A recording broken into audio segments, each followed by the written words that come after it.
recording this, see how that goes. So, yeah, just still got a few minutes left before we get started. I've invited some my current and former students into this as well. So it's good to see some of those. Arimbi, I can see you've just arrived. David is here. Hien is here. So that's really good. And Amelia, I can see, is here as well. And it's also my pleasure to meet the rest of them, rest of you here from Atmajaya. And I've had the pleasure so far of reading the lesson plans of the teachers who are working in the secondary schools. And I've already provided feedback on those lesson plans, which I can try and show some of you very briefly here. And I will be doing the same for the primary school teachers, as I've received your lesson plans from Luciana, and then I'll be looking at those and analyzing those in time for next week's session. So that's, so again here, like with the lesson plans, I've got one here from Azaria Sonia, and you can see that I've written on in the comments here different areas where I felt that Corpora could reasonably be used to support the sorry, it's got many things going on at once here. Yeah, where the where I felt that within the lesson planning, the corpus could reliably be used, and I've gone through all of the lesson plans in great detail and tried to add in guidance where possible. So as I said, I've done this for the secondary school teachers already, and next week I will be doing this for the primary school teachers in preparation for workshop 2. So we're just about here now at 5 o'clock. Just got one more minute, and then I will just jump into this.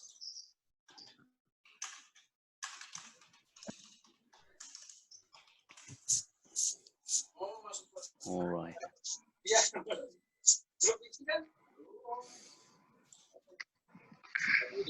Ma, udah mulai, Ma.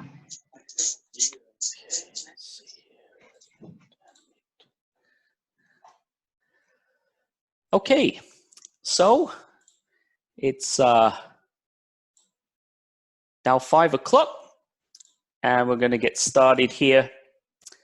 Can everybody see the PowerPoint in front of you as I'm sharing the screen?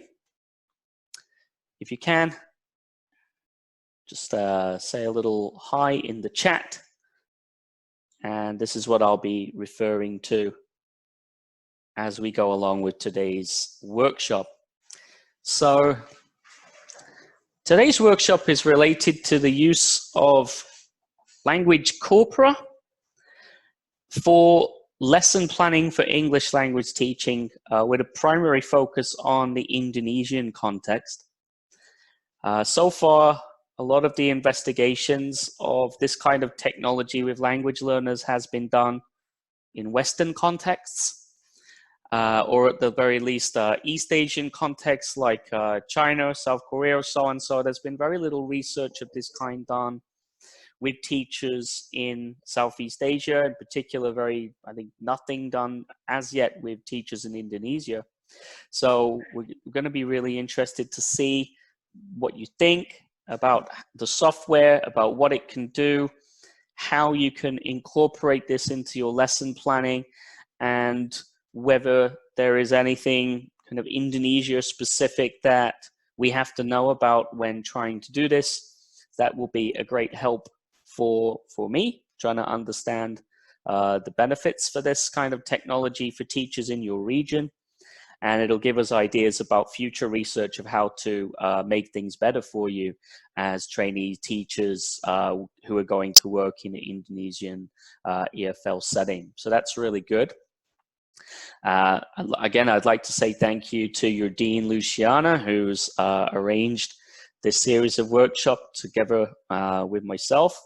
Again, this was supposed to be done in a face-to-face format, but the coronavirus situation has made sure that that's not possible. So all the flights being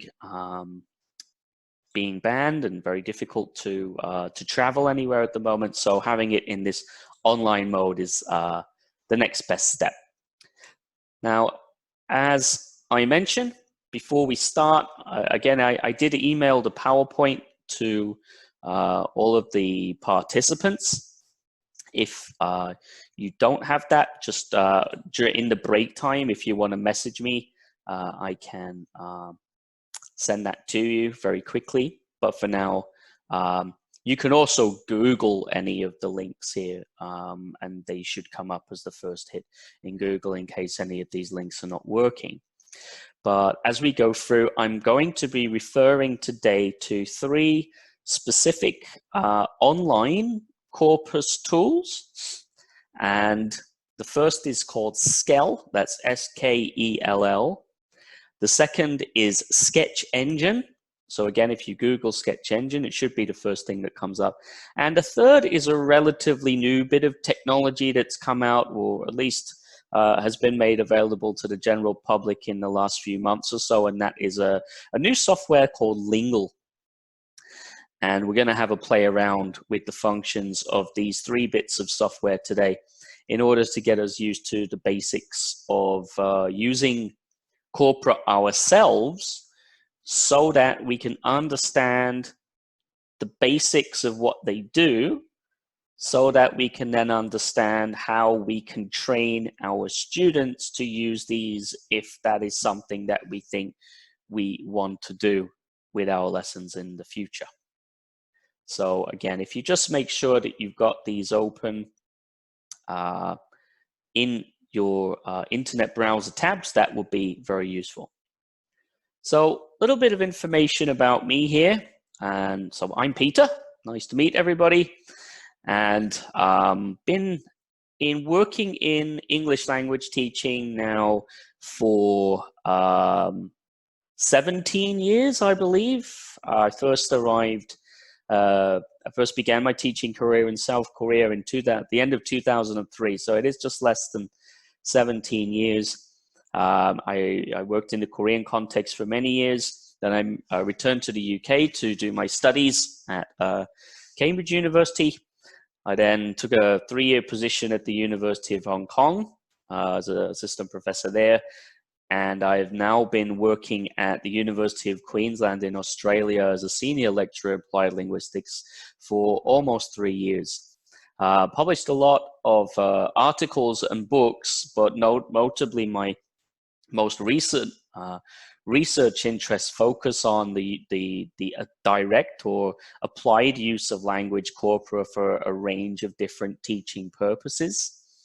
And most of that work has been on English for academic purposes, English for specific purposes, and recently I also published an edited book on the use of corpora for language teaching with younger learners. So it's particularly interesting for me at the moment to be working with teacher trainees who are going to be working in both primary and secondary classrooms like yourselves, because with that comes kind of unique challenges for integrating corpora into your current lesson planning setup, as well as challenges for the learners themselves in terms of what they know about technology and what they can do.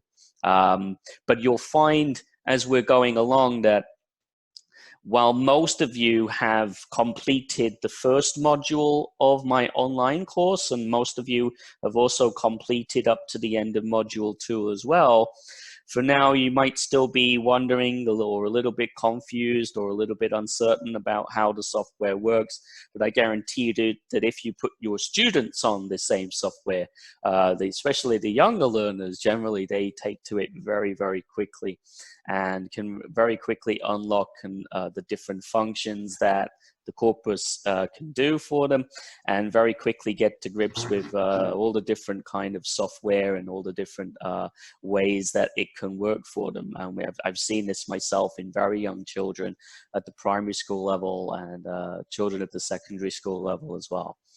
So let's have a think about the workshop setup. And what we're going to be doing for the next 3 weeks is kind of workshop, same time every Thursday. So today's workshop deals with understanding the basics of corpus tools.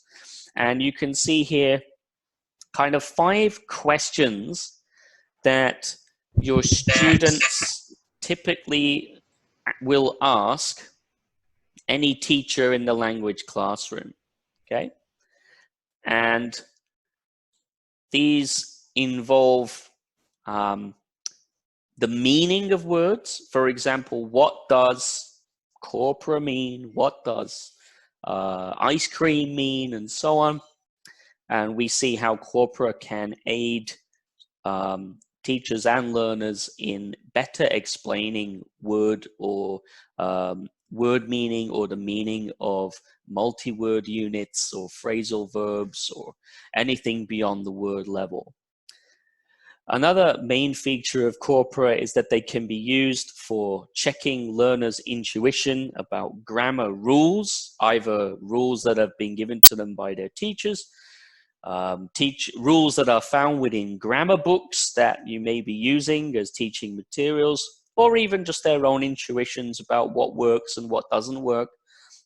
And corpora provide authentic evidence in the form of authentic examples, as well as lots of different kind of statistical information that can be used to confirm or deny whether some of the rules that you may have been using in the classroom are actually true or not.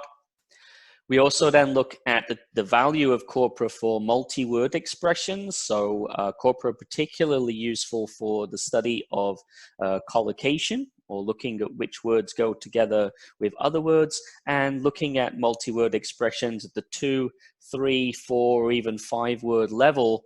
Corpora are really useful tools for exploring those kind of chunks that we're all used to using, and for extracting those chunks from collections of text. Increasingly, a lot of my own research has involved the use of corpora for resolving errors, particularly in student writing. So where students are writing and using the corpus as a reference resource, or where the students have finished their writing, the teachers have added some written corrective feedback to that writing, and then the students have to make sense of that written corrective feedback by consulting the corpus to check if their revisions are appropriate or not. Finally, we're going to have a look at the use of corpora for revealing differences between different text in terms of genres and register. And all of the lesson plans that were submitted to me by the secondary teachers were all focused on explaining to their students about the language features and structures of particular genres. So some of you were looking at hortatory explanation text. Some of you were looking at procedural text. Some of you were looking at functional text. And one of the good things about corpora is that if you decide to make your own corpus of such texts, you then have a fantastic resource that you can use to extract some of those language features out and make them explicit to your students. Or better yet, you let your students do that so that they take control of their own learning and they can get a better understanding about register and genre by playing around with a corpus. So that's what we'll be looking at today. Very briefly then, day 2 which is next Thursday at the same time. We'll be looking at some software that allows you to build and query your own corpus, or to get students to build and query their own self-constructed corpora, which is even better from a pedagogical point of view.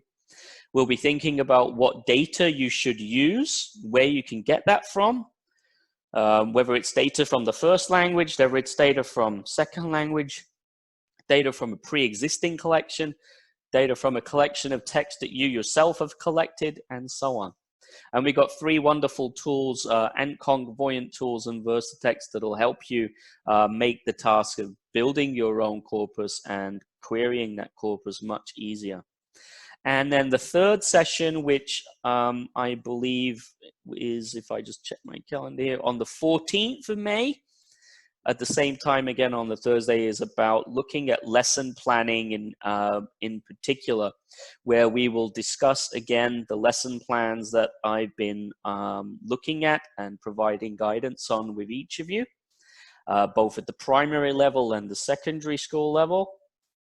We'll then have a kind of discussion or ideas sharing session related to Indonesia specific issues with implementation, such as the Indonesian curriculum, issues with access to technology or online resources in Indonesian classrooms, issues with the kind of call or computer-assisted language learning literacy of teachers and staff in Indonesia. And then we'll also have a go, I'll try to break you up into groups, and we'll probably have a bit of a homework as well, where you'll then go back and design a new lesson plan, similar to the ones that you've already sent. And within that lesson plan, you need to find some way of incorporating a corpus-based activity into that lesson plan. So that's kind of like the main goal of the whole exercise, is to be able to get you to develop a lesson that somehow uses corpus technology at some point, to be able to get learners especially using that software and querying it for their own purposes. So that was an overview of the session. Let me just check here. I'm just gonna stop sharing the screen for a second so that I can see the chat window. Is everybody okay with the outline of the sessions? Is everybody hearing me okay? Does anybody have any very quick questions at this point? If you do, just type into the chat window or just unmute your microphone very briefly. Otherwise, I'll start moving on to the next few slides.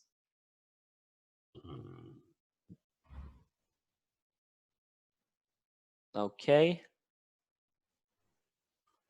It's okay. That's good. Very good. Thank you. Right. Well, if that's the consensus so far, then I will move on to talk about, and again, this is something you have to do with Zoom, is remember to share the screen. Here we are. So I'm just going to bring that up. And here we are. So I'm looking now at a slide which talks about the general area of research that that underlies the approach to corpus use for language learning, and that has been called data-driven learning. And it's a term that's been around for some time now, but it is also increasingly used in language classrooms, at universities and other institutions in the West and in East Asia now for the last decade or so, as the technology has gotten better, access to the data has improved, and particularly in the last 2 years, we've had some real improvements in the software, which means now that the audience is so much bigger than it used to be. So what is data-driven learning? Basically, there are 2 main approaches to the use of corpora in language teaching at the moment. One of those you've probably already been exposed to without you knowing it. And that is the use of corpora to develop teaching materials like dictionaries, word lists, or textbooks, for example. And very often now, the major publishers of ELT textbooks around the world use corpora when selecting the key grammar and vocabulary items to include in their textbooks. And they do this in a way that, particularly with reference to books that are set at particular proficiency levels, you have to very carefully select the grammatical structures and vocabulary that will go into those books at particular levels. And more often than not, the major publishers will be doing this using corpora. So that's the indirect approach. So for example here, the book that I worked on previously was Mindset for IELTS. And almost all of the activities we had to use corpora to decide which vocabulary to include according to the topic or the proficiency level or the genre that we were interested in dealing with at the time. And having access to that data made writing these materials for these books much simpler and greatly sped up the process. Now, we wouldn't really call that approach data-driven learning, however. What we're really interested in for data-driven learning is the direct use of corpora. Now, this can come from the teachers, where the teachers are consulting corpora to make teaching materials, for example, maybe gap fills or giving providing some kind of data about the kind of text that the students have to read. And we've already seen a bit of that in the lesson plans that I've been sending back to you. But more often than not, it also involves the students using the corpus themselves. So the teacher, the role of the teacher here is to first provide some kind of initial training as to the different functions that a corpus can offer, and then providing tasks that allow the students to explore language in the corpus by themselves, either in groups or by themselves individually. So the theory behind it is that corpus of texts, a good corpus, is representative of the particular genre or register of that those texts constitute. And as a result, what you get is a kind of data bank of authentic text that is quite different from the kind of language samples that you see in language textbooks, for example. So if you were using a speech corpus, for example, you would be getting access to real conversational data instead of the typical, hi, how are you, I'm fine, thank you, and you type textbook dialogues that you will see. If you're working with written data, you can build or you can have access to or build your own corpus from any kind of register or genre that you wish, and the corpus can be as small or as large as you need it to be. And the idea is that by letting your language learners go ahead and consult corpora, they are, in a sense, taking charge of their own learning.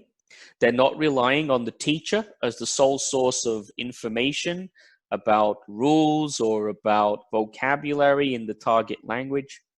And not only that, but they're learning kind of very 21st century skills. They're learning how to consult big data. They're learning how to manipulate that data for a variety of purposes. So it's a very useful transferable skill outside of language learning that they can use when writing or doing any kind of activity in their native language as well. Now, there are two common ways of applying this in language teaching and learning. One is the hands-off version, where the teachers are doing most of the work. The teachers are making materials either in the form of concordance output that they're giving to the students, containing the target words that the students are going to be learning that day, or where they're presenting maybe some statistical information extracted from the corpus about one of the target texts that they're going to be working on. Or the hands-on version where the learners are going into the corpus themselves. And typically we would start off with the teachers providing the materials, mostly in the form of printed materials, or by taking the students through worked examples online, for example. And then as the class starts to feel a bit more comfortable, then at that point is the time when the teachers and the learners themselves will start to have a look through the corpus data on their own. Why do we want to do this? I've already given you some examples, but generally people's linguistic intuitions are unreliable. This is because most of second language acquisition is done implicitly through implicit learning. And what we actually know explicitly about language is actually only a very small part of what we really know. And this also applies to teachers as well. And one of the most difficult things for especially novice language teachers is actually understanding the kind of rules and the trends of the language that you're trying to teach. And I think this applies to native English speaking teachers as much as it does to second language English speaking teachers. In fact, second language English speaking teachers have a bit more of the meta language to talk about language in terms of its individual parts like grammar and vocabulary and collocation and things like that. Whereas native speakers just know, but they can't really externalize it properly. Now, one of the key things that Corpora will allow you to do is to very, very quickly confirm or reject your intuitions about language. And very often, even language teachers themselves are not necessarily sure about some of the claims that you might find in your lesson plans, for example. So as a good point, I had one of the lesson plans open before where you said that this particular genre of text makes heavy use of infinitive clauses, right? And okay, fine, but then how do I prove that? Well, I can go into the corpus, pull out 50 examples of that construction within these texts, and then I've got a pretty good idea then about A, yes, that construction is found in these texts, and B, here are some great examples that I can use or to give my students in their own writing. So by doing this, by consulting a corpus, it makes these kind of patterns, grammatical patterns or patterns of vocabulary, very easy to access. And it makes them much more salient than they would otherwise be if you were just giving them, say, extended reading tasks or listening tasks or something like that. It really makes it very instant to get that key information that you were looking for. From the learner's point of view, it increases their self-inquiry, their independence. Overall, it's just a much more learner-centered way of teaching. We don't want the teacher to be the source of all knowledge because it makes teaching stressful. You get so many questions. Teacher, is this true? Teacher, what about this? Teacher, is this right? And sometimes you don't even know yourself. So that can make life difficult, and it's much better to say, hey, instead of asking me, why don't you find out for yourself? And what this does, it provides the technology to allow them to find out by themselves. And that's, at the end of the day, that's really what we all want. In terms of higher order thinking skills as well, students' self-guided corpus consultation really deals with kind of the really higher order thinking processes that you can see here in this diagram, where we deal with incompetence at the lower end of the scale up to fully competent learners or self-directed learners at the top on the y-axis here. And these are the different skills that you need to be able to do to become competent in the thing that you're trying to learn. So for example, at the lower end of the scale would be identifying things, naming things, and following what the teachers said. A little bit higher up, they get to describe things or enumerate things or list things. But then at the higher end of the scale, students should be analyzing data, comparing and contrasting things, and justifying their choices. And then particular, when given access to lots of data and querying that data, learners can also formulate their own hypotheses about language through exposure to that data. And then they can reflect on their hypotheses and generate new theories about language in the process. So it really creates that kind of higher order thinking in your learners, which will then allow them to go off and solve their language problems on their own and rely on you to teach less and less as time goes by. And I think as teachers, that would be an ideal situation. So how are we doing so far? That was just a little bit of an overview there of the kind of theory behind what it is that we're doing today. And then we're going to get into the individual functions now in terms of the different corpus applications. So is everybody ready to begin? If you just want to say, type into the chat window or unmute your microphone, just say everything's good. Just to give me some indication that I'm not just talking to myself here.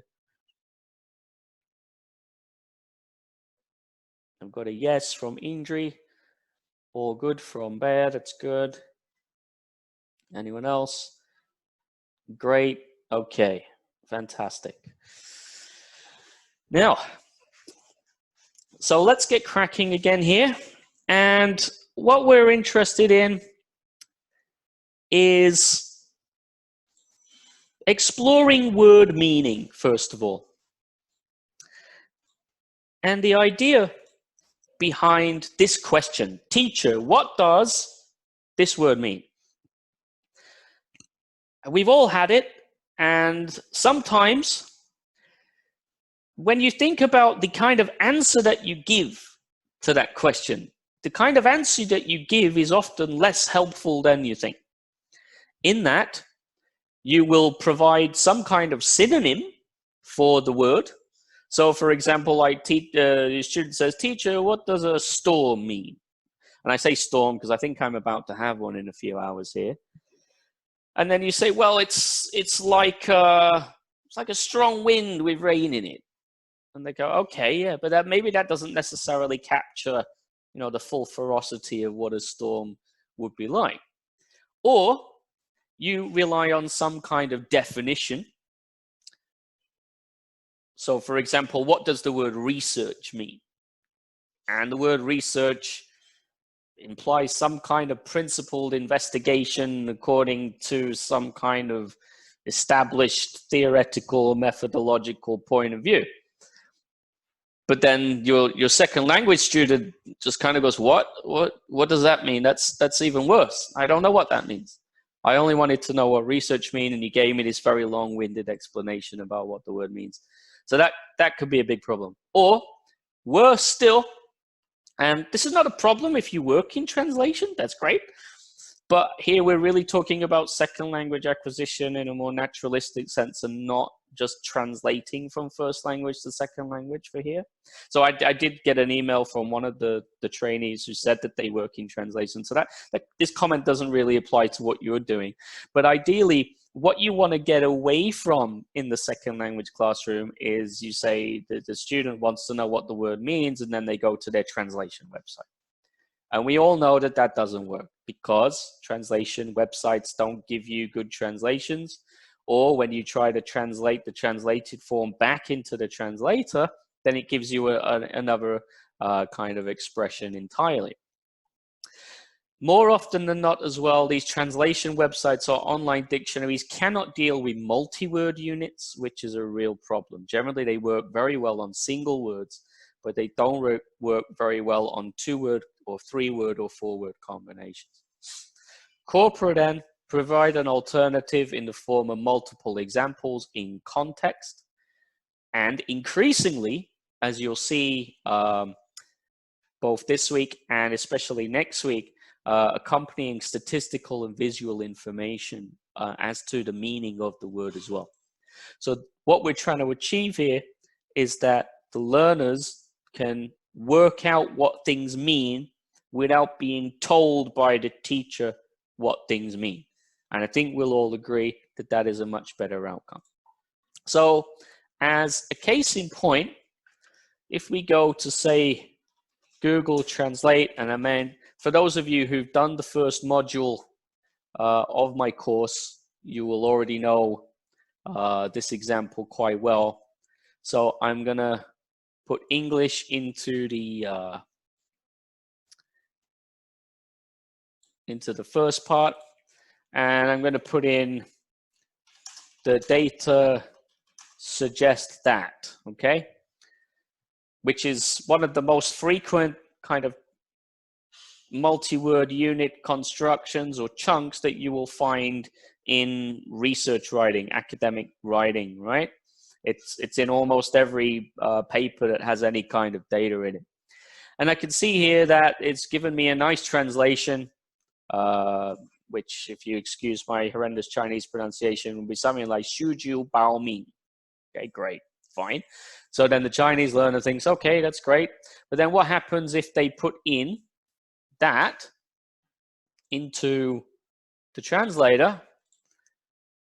Then you see here that the translator has given me completely different output. It now says, as shown by the data, which is pretty useless, and it actually changes the meaning of what I originally intended. So it's very difficult to rely on translation websites for this.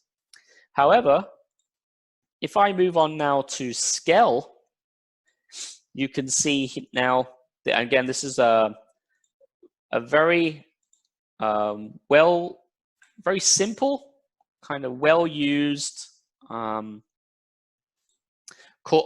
corpus platform. SKELL stands for SketchEngine for Language Learning. And how it works is that what is behind the corpus platform here is a 1 billion word collection of news, scientific papers, Wikipedia articles, web pages, and blogs. So a 1 billion word collection of the English language. So when I query this, it should give me lots of examples of that term that I was looking for. So I'm going to try to type in the answer. And I see that actually, because I'm sharing the screen, it doesn't actually seem to let me do it. So I'm just going to stop sharing the screen very briefly and then go back in a moment. So just hold on 1 second here. Okay, just bring that up.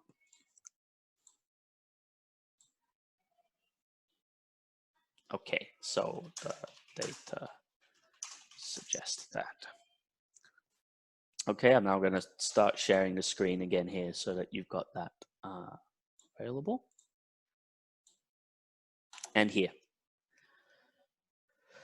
So what you can see here in front of you are what we call concordances. And there's 2 types of concordance. One is in sentence view, and that's what you can see here, where you have a complete sentence and it looks like a sentence, and that's pretty much it. The other is the keyword in context view, which I'll show you later when we have a look at the actual SketchEngine platform. Now, the idea here is that I've typed in the data suggests that into the SKELL window, and I now have 40 results that are highlighted in color. I have some surrounding context around the word. And what I can do is to maybe take a small subsection of these, print them out for the students, and then get the students to read them and understand what this construction means, how it is used. For example, here I can see that it typically begins the sentence. So we usually start the sentence with this construction. I can also see that there is some variation of suggest and suggests. And this is because I'm searching here for what's called a lemma, and I'll explain later what that means and how it works. But you can see here, at least, that I've got both suggest and suggests. Suggested as well also pops up. And the dictionary or translation website will not necessarily give me these different variants of the word. So that's one useful function of the corpus here.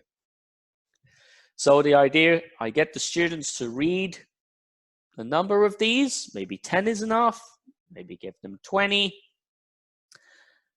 And then from reading, they'll be able to infer the meaning and use of this construction. So that's a concordance. And in a number of ways that can be more useful than translation websites or online dictionaries. Again, particularly when it comes to multi-word units. Moving on. Confirming or denying grammar rules in textbook materials. And you'll know from your experiences of being a language teacher or language teacher training so far that many grammar and style guides contain descriptions of rules. And many of the time, these rules in the grammar books have been written by so-called experts, or in many cases, they're written by your colleagues who may or may not actually know necessarily what they're talking about. I think we've all kind of been in that situation before. Now, as trainee teachers like yourselves, very often you feel that you kind of have to obey these rules when you're teaching. And it can be very hard to explain these rules to language learners. And in particular, you might struggle to provide evidence when asked about whether a particular grammatical structure works according to the rule, or whether, like as in the example that I've got here on the PowerPoint slide, this is one that really surprised me, and I think it's kind of an American tradition here, where academic style guides, for example, frequently recommend that you should not use I in academic writing. And I've also told quite often that the use of the passive voice, for example, should also be avoided in academic writing. And we're told this all the time. There's various guides online that you can find that will tell you these rules. But what the corpus can do then is allow you to go in and investigate, okay, is it actually true? If I have enough data that I can query, and I can query for these rules in the data, can I actually prove, for example, that in academic writing, we can't use I? So what I got here, for example, and this is what you've been doing in the online course so far in Module 2, is you've all been using SketchEngine to query the British Academic Written English corpus. And granted, not many of your students will be doing academic writing at the primary level for sure, and certainly maybe even not at the secondary level. But the implication is that if you have a representative corpus of the data that you want your students to learn, when you query that corpus, you can check whether these rules are true or not. So here, what I'm going to do is to try to explore some concordances here of the use of first-person pronoun in academic writing. For example, I.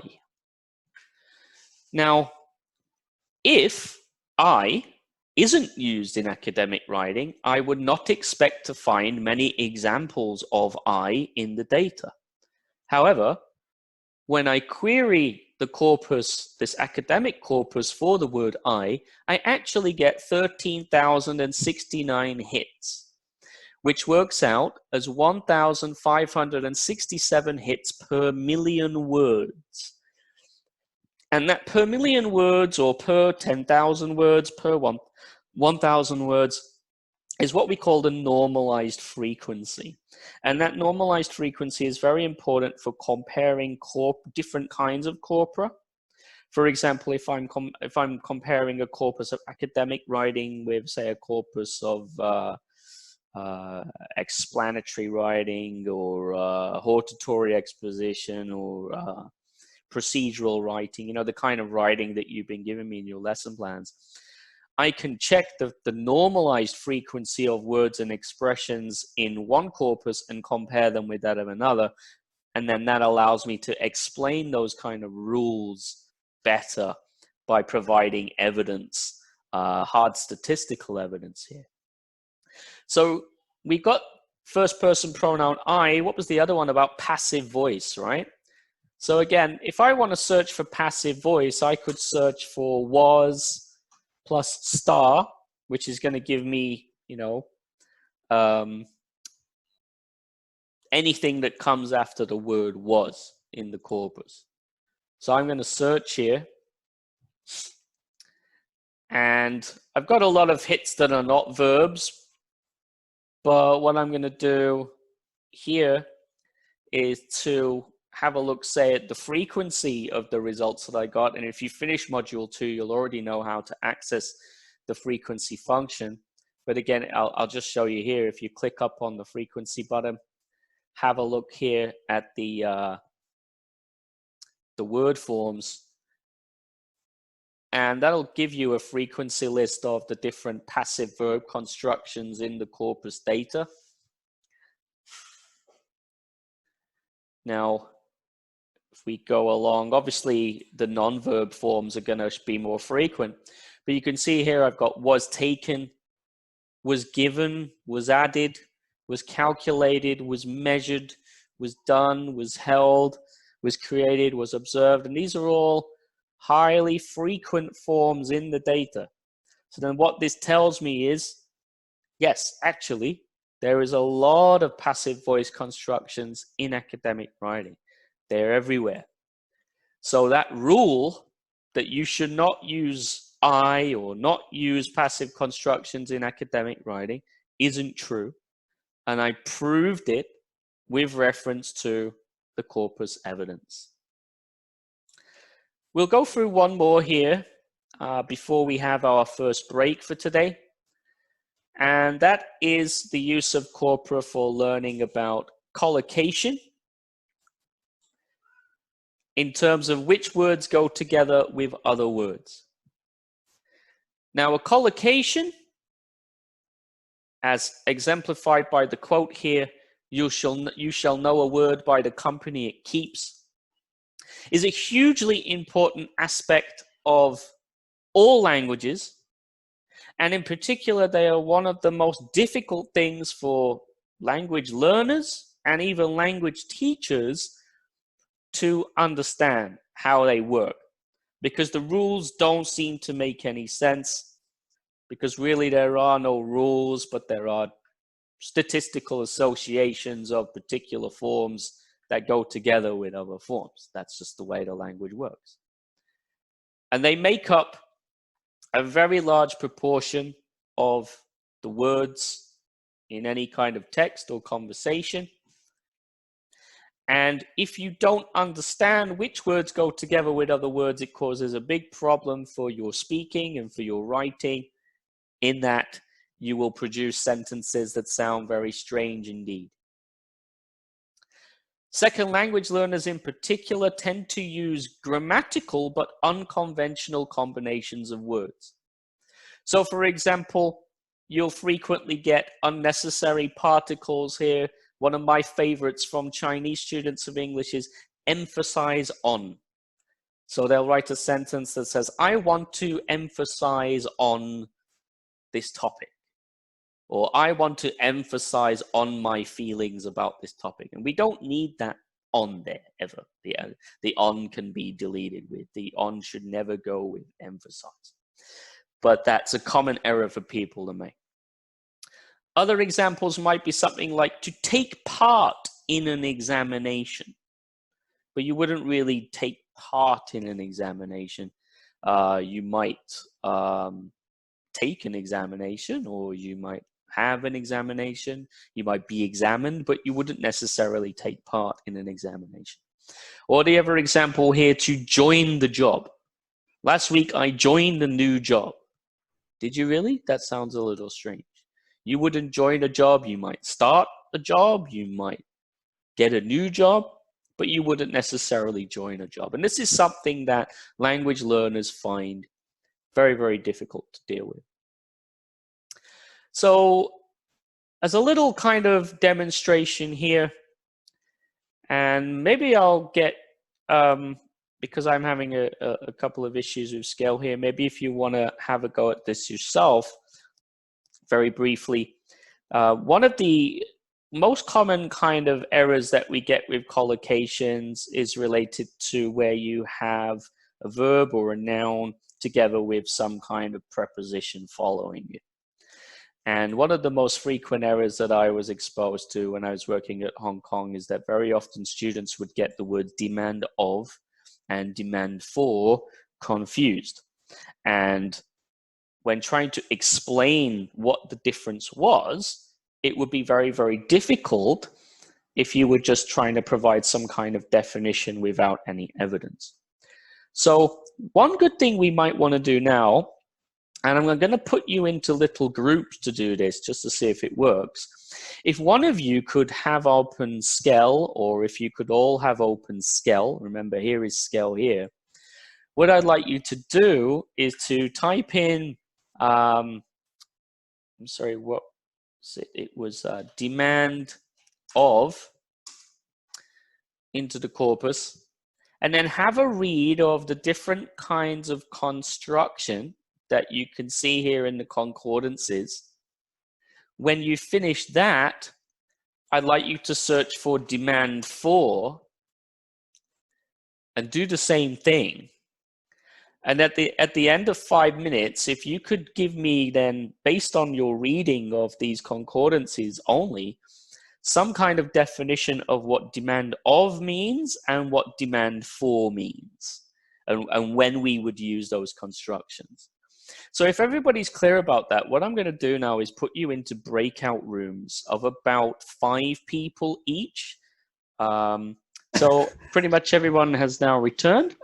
So let's share the idea there about the meaning of those expressions. Can somebody then provide the meaning of what demand of means? When would we use that, and what do we use it with? You can unmute your microphone, or you can type your answer into the chat. It's probably faster to just unmute your microphone and give me the answer. So demand of.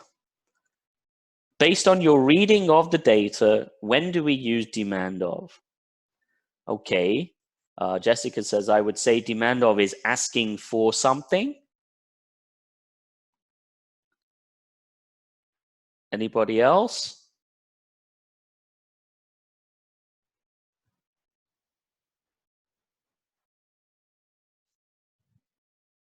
We've got one answer so far.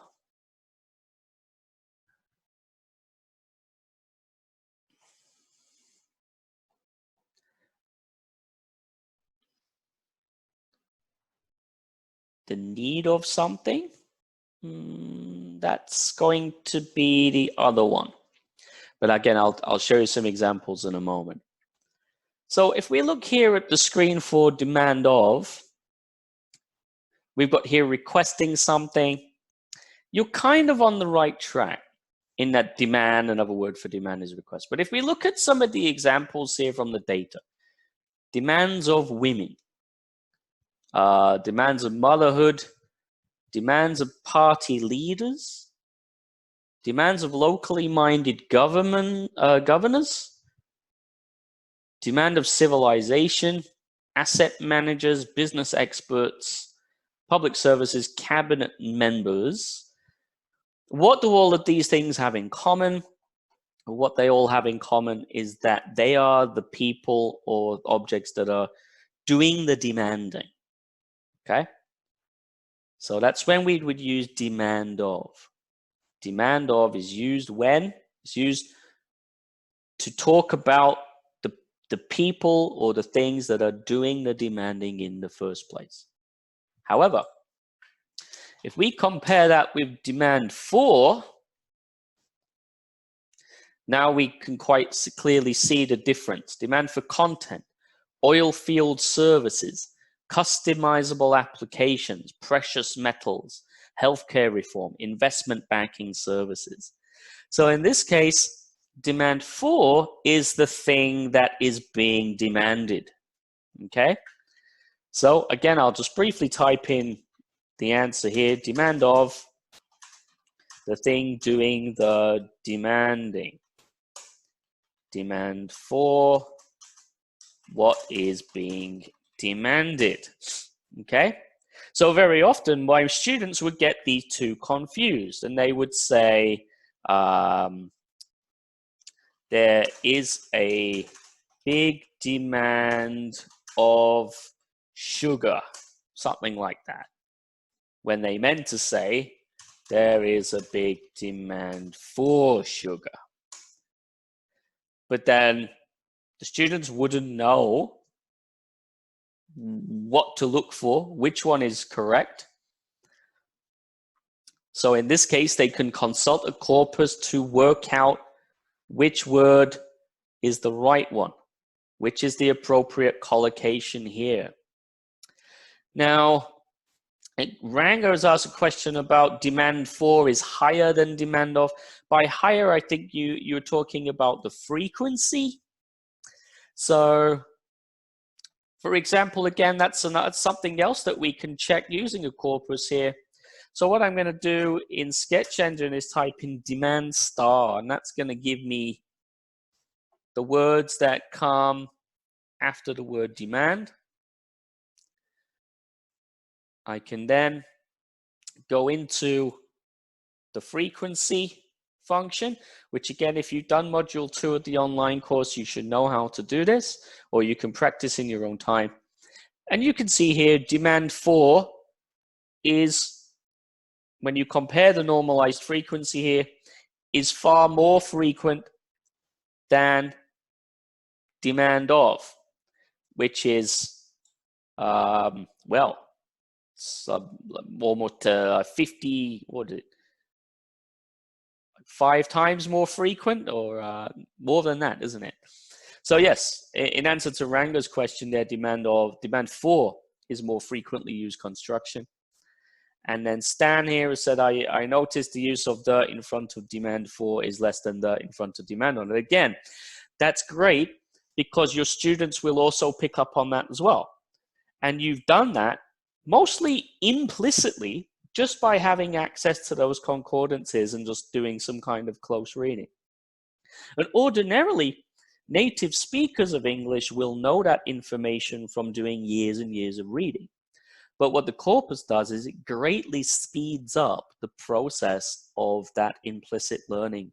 By just having access to that data, reading through the concordances, you can notice things like that, things that like Stan has mentioned there. So that's an example of data-driven learning in action.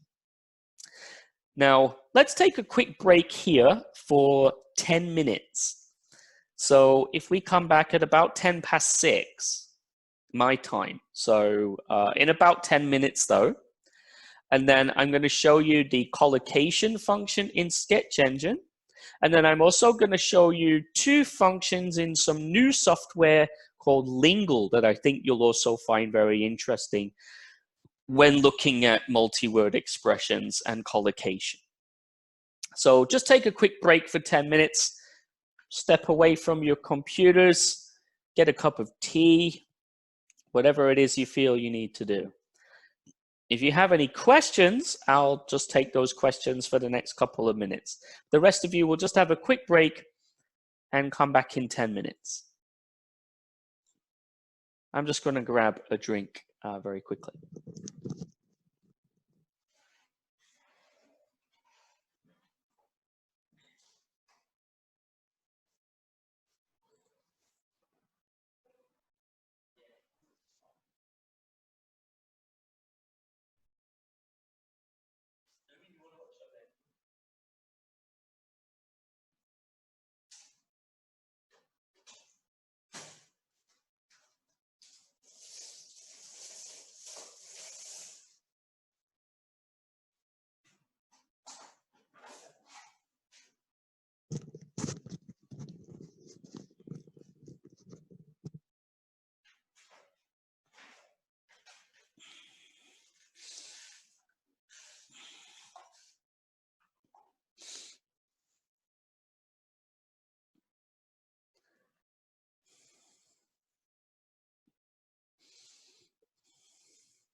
can't spell ubiquitous.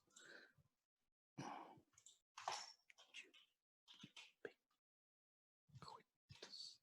think that's how you spell it, isn't it?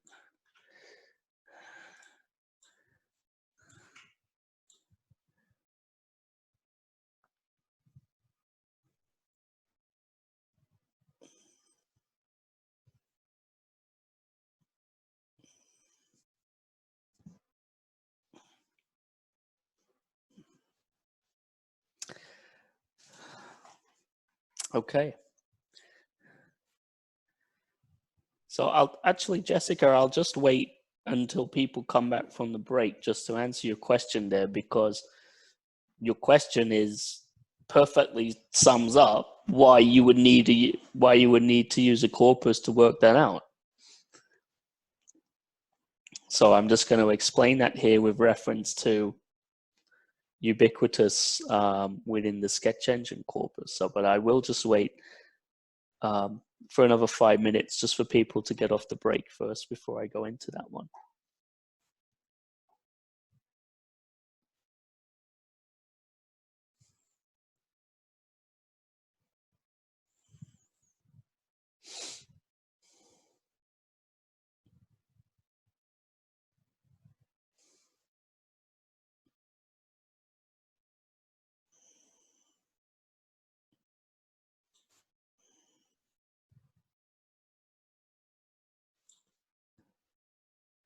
While we're still on the break, is everybody safe from the virus where you are? You're not having too much trouble?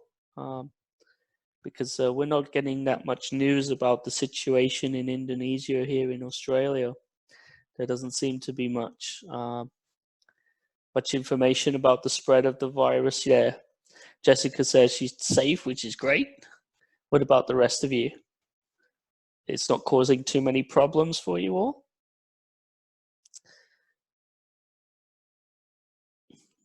Irana's in lockdown. Well, that's good. It's good to hear.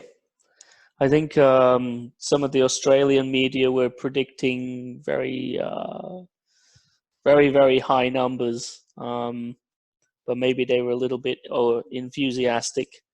You're under curfew, Stan. You can't get out during the night. That's too bad. I can't get out during the night either, but that's because I'm married and have 2 children. So it's kind of lockdown, right? In a way. So yeah, that's too bad. Axel is also safe. That's good. Yeah, pleased to report that where I am, in Queensland, in Australia, there's been 0 reported cases now for the last 2 days. So we pretty much don't have any cases of the virus left in Australia as a whole. I think today we had like 5 or 6 across the whole country. So that's really quite good. So hopefully things will start to get back to normal soon. Bangladesh is a more serious situation, apparently. So you need to stay safe yourself then, Your Honor, so that we can see you again in the near future. It's a shame about the Korean conference, right, Your Honor? I mean, I was supposed to be a plenary speaker at that in the end, but I don't think that's going to happen now unless they go to online only, because I'm not allowed to travel to Korea because of the travel situation. University won't let me go, so bit of a problem. Yes, let's hope for the best.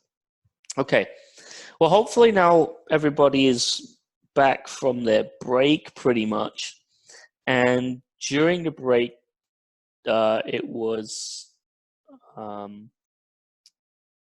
sorry, I just have to go back up. It was Jessica Tiara asked the question, what does ubiquitous mean?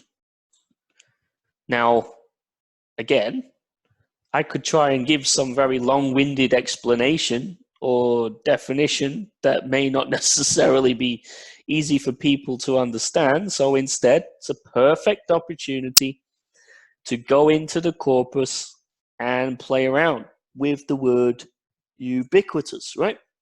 So what I've done, so loaded up ubiquitous into the corpus, and now I can start to check out some of these examples. So we've got here females. Well, let's avoid some of the science ones maybe. So the cases in essays, for example. Remember, SketchEngine allows you to search by genre, which is good. So with the essays, you've got here helmets with horns, ubiquitous in present-day depictions. Steel skeleton construction was ubiquitous by 1895. The boundless ubiquitous force, and so on. Some of these are quite complicated because ubiquitous is rather a complex word. So one thing I'm going to do is I was supposed to show you this function later, but I might as well do it now, is to find the good dictionary examples list. And what that's going to do here is it's going to give me the simpler hits first, which make it easier to read for second language learners. So we've got here about ubiquitous computing, which seems to be quite popular there. Flat screens are becoming somewhat ubiquitous in society. A cheap and ubiquitous means of imperial policing. A single global ubiquitous computer. So from my reading of these concordances, I can get the sense that ubiquitous means it is everywhere. Very, very, very common.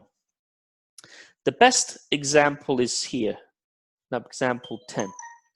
From microwaves to mobile phones and computers to clocks, flat screens are becoming somewhat ubiquitous in society.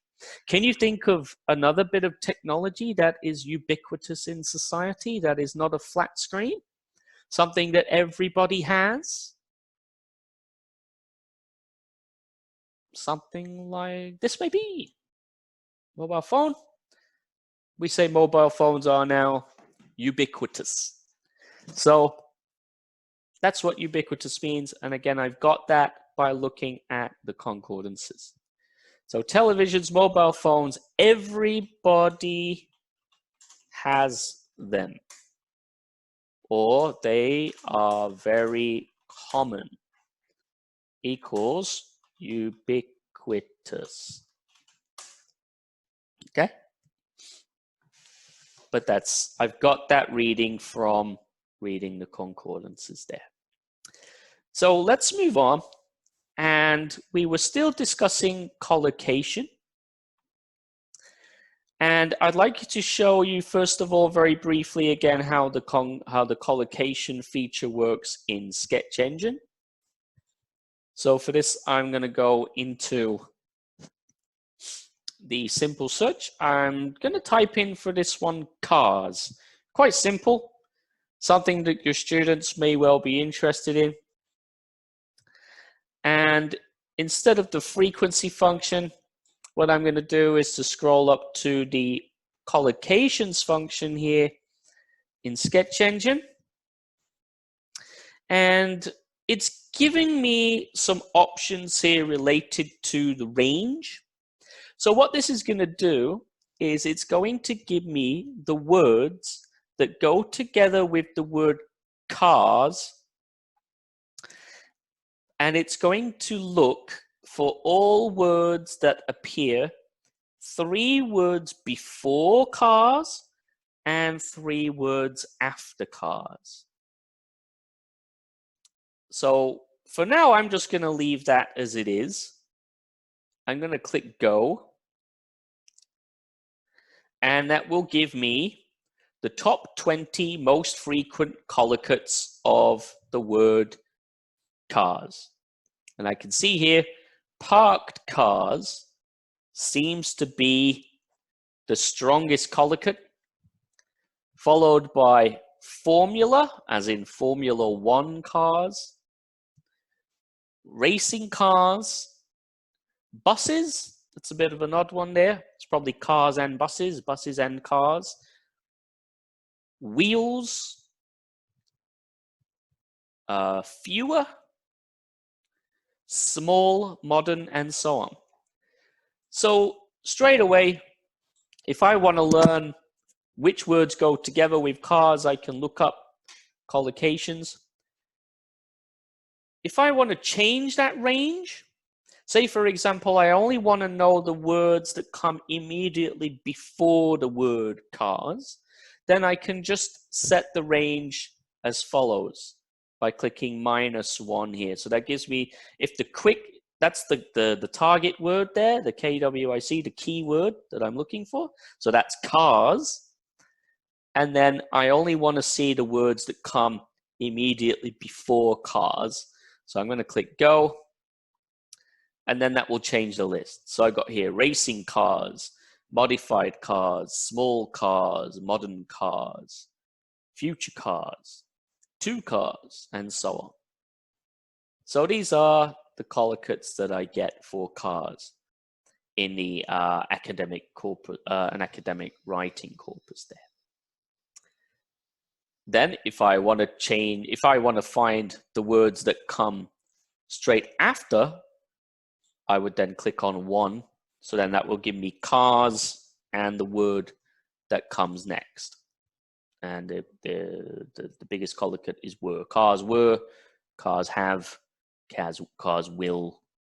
These are mostly functional words, but you could try with another expression. One that you've seen frequently on the course is something like research. I'll go into the concordance results for research, change the setting here to 1 to give me the words that come immediately after research. And that will give me the following results. So I've got here research methods, research questions, research design, research conducted, and so on. So that's the collocations function in SketchEngine. Now, a new bit of software that I'm going to show you today is this website called Linggle. And Linggle has some other really neat ways about working out which words go together with other words. So, and this site I also find is a lot more user-friendly for students and for people who don't have much corpus experience. Because I think what you've seen from the course is that SKELL is pretty good, but it doesn't have certain functions that you really need. SketchEngine, on the other hand, has almost too many functions, so it can be a little bit confusing, a little bit overwhelming. Whereas something like Linggle is a little bit more basic, but it does have some of those important functions that students and teachers might find useful. So one that I've got here, for example, is a common collocation error by students is the difference between a quick car and a fast car, okay? In terms of English collocations, we can have a fast car, but we can't usually have a quick car because statistically, in English usage, fast car goes together. It's a collocation in English. Quick car does not. But what if I wanted to compare the two? Now, within Linggle, a very useful way of doing this is to type in the word fast, add the /, and then add the word car after. I'm going to press OK. And then that will give me, basically, the answer I'm looking for. And I can see here that fast car appears 83.1% of the time in the corpus. And I can bring up some example. I don't know why it's going no result. Maybe it's because this is very new software, so maybe they haven't actually done that part yet. But at the very least, at a glance, if a student wants to see whether they should use fast car or quick car, they can query the data. And within their data, which is a bit like SKELL, they don't really tell you that much where the data came from, but there's lots of it. You can see that fast car appears 82,000 times in their data, whereas quick appears far less often. So if you've got a student who wants to know which one to use, you'd say, okay, look at the data. Fast car seems to be the one you should go for. So why don't you have a quick play around with that for a moment. Before you do, though, I'm just going to show you another one which will give you other collocates based on the use of the tilde key. I'll deal with your question in a moment, Antonasis. First, I'm just going to show you the tilde key function here in Linggle. So we've gone through the / function, but the tilde key looks like this. Will give you some other alternatives based on the word that you've put in. So, for example, here I've got active person, which I know is, again, I'll deal with Pre's question there in a moment. Active person, I know, is a colloquy in English, especially here during COVID lockdown. There's been a lot of talk, people not doing enough exercise, where I'm usually a very active person, but at the moment it's hard to do very much because we're under lockdown. So I wanted to have a look at what other words that might go together with this. So I put here tilde, active person. I'm going to do the search. And that's given me all the other kind of collocates there that have gone together with person that go together. So I've got here interested, important, healthy, active, successful, influential, energetic, enthusiastic, and so on. So that's the tilde function and the / function in Linggle. So let me just deal with them with those questions that I had. So with the participants there, who had their hand up? It was Antonatius. What was your question, Antonatius? You can unmute or you can type it in.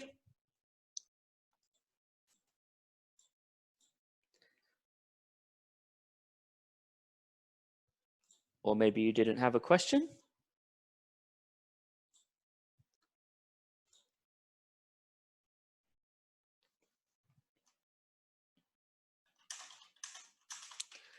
Okay, if not, then I will move on. What we'll do, actually, I'd like to put you into the breakout rooms again.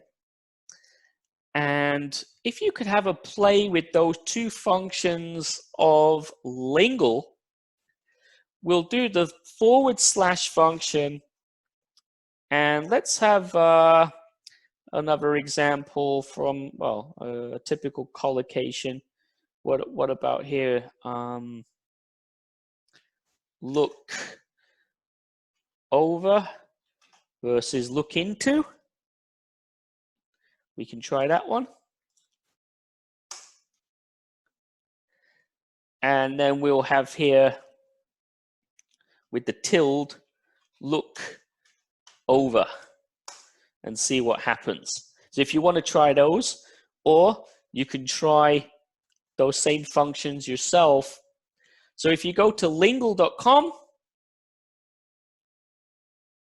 have a go at those, or have a go at your own ones. And I'll just give you about 10 minutes to have a quick play with that and see what you think. And then I'll bring you back from the rooms and you can tell me the examples that you used. One thing with Linggle is that the back key doesn't work if you're using like tab browsing. So if you want to go back to the beginning, you just click where it says Linggle here and it will take you back to the beginning, okay? So let's have a play around with those two functions of Linggle. Just the / function and the tilde key function there.